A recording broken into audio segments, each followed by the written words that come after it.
Europe 1. Le grand direct des médias, Jean-Marc Morandini. Et ce matin, comme on le fait régulièrement dans cette émission, nous avons décidé de faire un tour d'horizon des programmes télé à l'étranger. Alors on va s'intéresser ce matin à deux pays, c'est l'Espagne et le Royaume-Uni. Et vous allez voir là-bas, il y a des programmes qui cartonnent et des programmes parfois surprenants. Alors on va commencer par le Royaume-Uni. On va aller à Londres en direct où nous attend Amandine Alexandre. Bonjour Amandine. Bonjour Jean-Marc. Merci d'être en direct avec nous sur Europe 1. On va donc commencer par ce qui marche bien à Londres en ce moment depuis le début du mois de septembre. Et la cuisine, chez vous comme chez nous, ça fait partie des cartons, hein. Ah oui, c'est même un phénomène de société. L'émission s'appelle The Great British Bake Off. En France, je crois que ça s'appelle Le Meilleur Pâtissier. Ouais, tout à fait. La finale a été suivie par plus de 12 millions de téléspectateurs. C'était il y a 2 semaines, ce qui en fait d'ailleurs l'émission qui a rassemblé bien le plus grand nombre de téléspectateurs cette année, hors événements sportifs. C'était la 5e saison. Une 6e saison est déjà dans les tuyaux. Évidemment, les candidatures sont ouvertes. Et sur à peu près le même principe, The Apprentice, qui cette fois-ci met en concurrence 20 candidats dont on teste les talents d'entrepreneurs, et bien The Apprentice, dont c'était la 10e série cette année, a également réalisé un carton.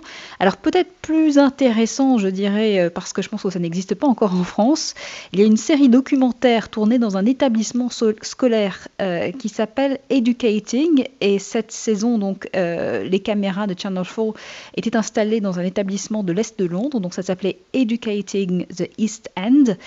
Alors c'est très simple, le concept c'est un peu un Big Brother à l'école. Vous avez environ 70 caméras qui suivent en permanence pendant plusieurs mois à la fois les profs, le directeur de l'établissement et évidemment les élèves.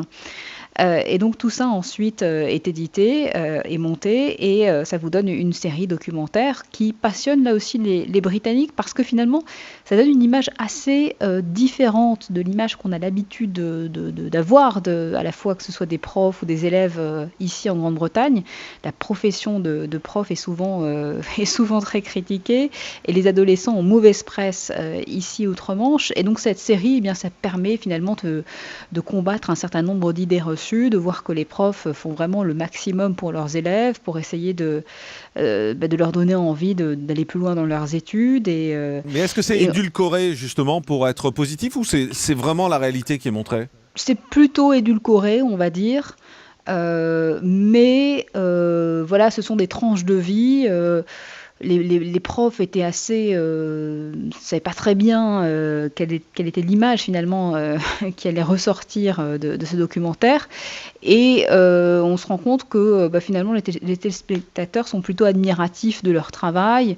On les voit en classe en train d'essayer de motiver les élèves.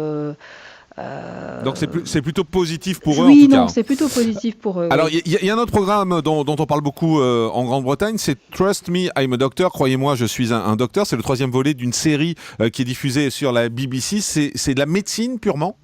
Alors vous savez, toutes ces idées reçues, en tout cas toutes ces informations qui paraissent régulièrement dans les médias en ce qui concerne à la fois la nutrition, l'exercice physique, est-ce qu'il faut arrêter de manger du sucre, toutes ces articles qui suscitent toujours beaucoup de réactions, et toutes ces idées, eh bien, sont passées au crible en fait par un médecin généraliste et par une équipe de médecins qui vous disent, qui essaient en fait de vous guider un petit peu dans vos choix d'hygiène de vie, qui vous expliquent pourquoi est-ce que il vaut mieux essayer de bouger régulièrement et de ne pas rester assis sur une chaise pendant des heures parce que c'est mauvais pour votre santé. Et ça aussi, oui, c'est vrai que c'est assez populaire. C'est le 3e volet. Il y a eu tout un volet justement qui a été consacré au sucre, qui a beaucoup fait parler, parce que le médecin lui-même en fait se prête au jeu et donc fait des expériences, change sa façon de vivre pour montrer que effectivement c'est une bonne chose d'essayer de ne pas manger de sucre, ou d'essayer de travailler debout plutôt que de travailler assis. Voilà. Conseils très pratiques qui répondent à une vraie demande des téléspectateurs et des auditeurs. On le voit en France aussi, nous, avec le succès du Grand Direct de la Santé de 11h à midi sur Europe 1. C'est vrai qu'il y a une vraie demande aujourd'hui de la part des gens pour ce type d'émission. Merci Amandine Alexandre d'avoir été en direct avec nous sur Europe 1. On va partir en Espagne tout de suite où nous attend Henri Delaguérie. Bonjour Henri. Bonjour Jean-Marc. Merci d'être en direct avec nous sur Europe 1. Alors on va commencer par une énorme polémique en ce moment en Espagne. Une énorme polémique autour d'une émission qui s'appelle Adam et Ève. Oui, effectivement, c'est le scandale qui a débuté il y a quelques jours déjà. Adam et Ève, le principe est simple. Un homme, une femme, plusieurs hommes d'ailleurs, sont nus sur une île et ils recherchent l'amour. Ça se passe sur une île paradisiaque. Alors, le concept n'est pas franchement très nouveau. Ce qui est nouveau, c'est qu'ils sont tout nus.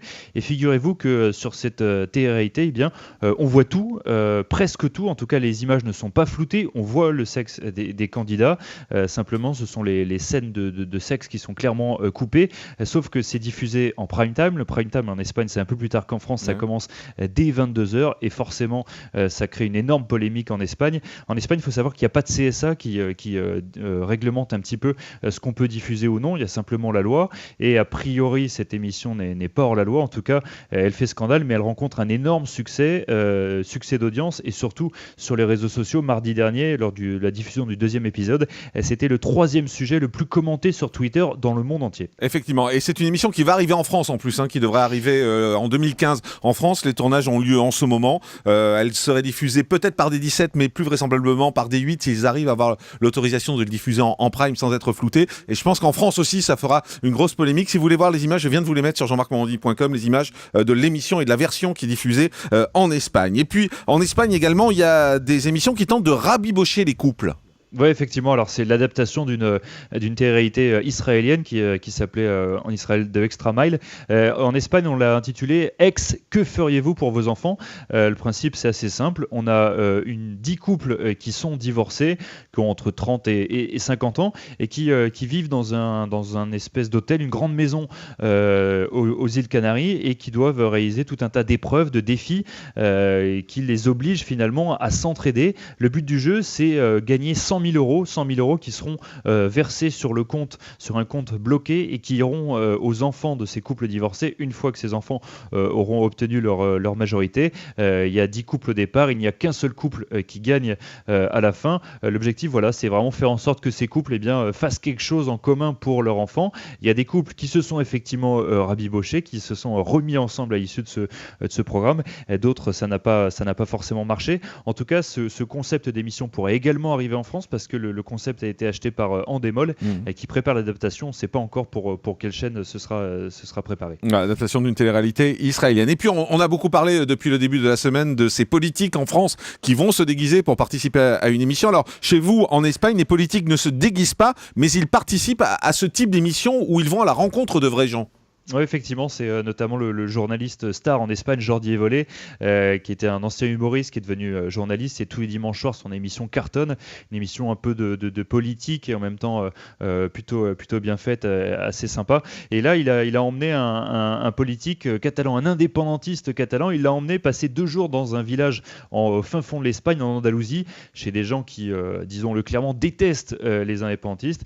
Et ça a été un tournage plutôt sympa, une émission assez agréable à regarder, où finalement des gens qui ont des points de vue absolument opposés ont dialogué, ont partagé un moment ensemble, et ce politique a vécu 2 jours dans cette famille. Ça permet un petit peu finalement aux politiques de montrer un visage peut-être un peu plus humain, et aux citoyens d'avoir un dialogue un peu plus direct avec les politiques. En tout cas, ce qui est clair, c'est que ces politiques effectivement ne se déguisent pas, ils vont et ils se présentent tels qu'ils sont, et ça marche plutôt bien. Il y a une autre émission qui a plutôt bien marché, un petit peu dans cet esprit-là, sur la chaîne TV13 et la chaîne diffusée à Barcelone, où là c'est un journaliste, un type qui ressemblerait, disons en France, à Frédéric Lopez, quelqu'un d'assez sympa, qui passe 2 jours chez un politique ou chez une star, un sportif ou un artiste. Il passe 2 jours chez lui, et là encore le politique, ça lui permet de montrer un petit peu son quotidien et de montrer une image plutôt plus sympathique de lui. C'est vrai qu'en Espagne, c'est un peu comme en France, les politiques n'ont pas très bonne cote en ce moment. Ouais, et puis dernier mot sur la télévision espagnole. Avec la crise, il y a de nombreux scandales de corruption qui éclatent chez vous, et faute d'argent, visiblement les télés multiplient les émissions de débat. Oui, effectivement. Alors tous les jours, on a le droit à ça. C'est ce qu'on appelle en Espagne les tertulias. On connaît un petit peu ça en France. Ça veut dire quoi, Espagne, tertulia ? Les tertulias, c'est le débat, le dialogue. Et toute la journée, on a des journalistes et surtout des éditorialistes et des politiques pas toujours très connus qui passent leur temps à s'engueuler sur des plateaux télé. Et le principal sujet de conversation, c'est les scandales de corruption qui sont très très nombreux en Espagne.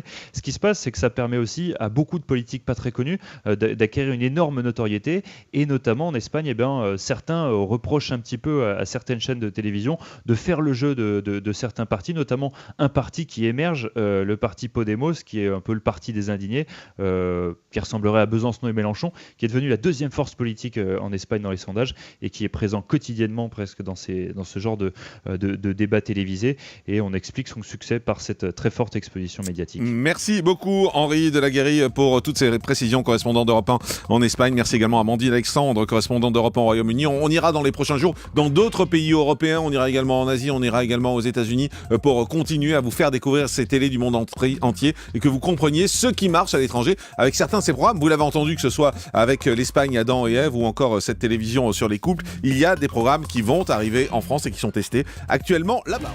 Le grand direct des médias, Jean-Marc Morandini.